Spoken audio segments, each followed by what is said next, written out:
So now we talk about mg downward of the vehicle. Next is normal is upward and friction is to the left because the vehicle is going ahead. So now we check the calculations. So now I have already written the normal for all. As you can see, the mg also is written. So next point will be assuming normal is equal to mg, friction is equal to mv square by r. You know, centripetal acceleration, the centripetal is mv square by r, we know. And next thing is static friction, n is equal to mv square by r max. We are trying to find maximum speed along this horizontal road, that's why we're taking max, Vmax, maximum speed. So now we take normal, that is mu s mg is equal to mv square max upon r. This m and this m gets cancelled, thus msg into r is equal to v square max.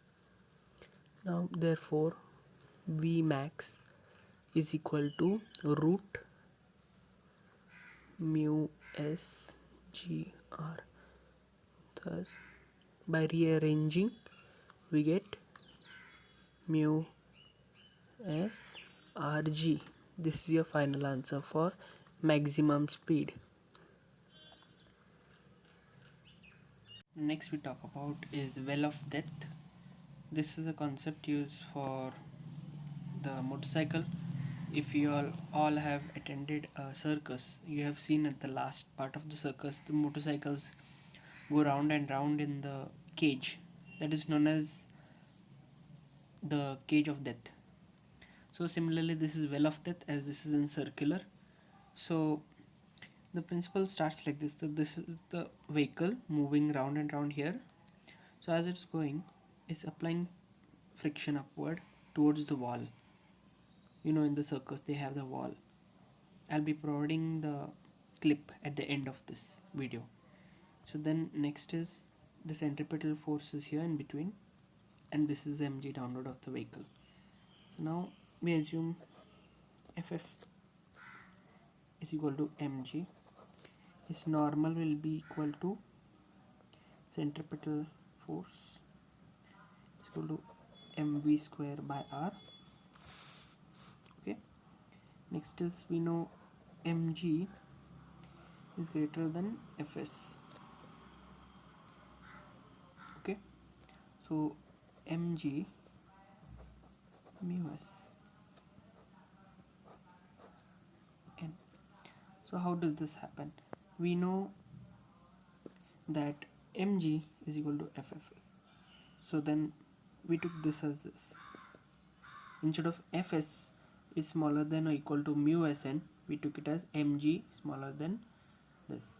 So now we take it as mg. Now insert n. What is n? mv square by r.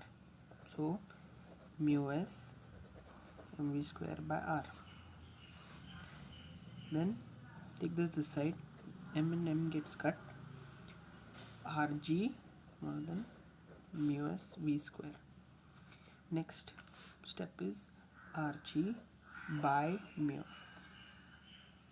So we know that this will be smaller than or equal to v square. So next process is v square, this one like this, and rg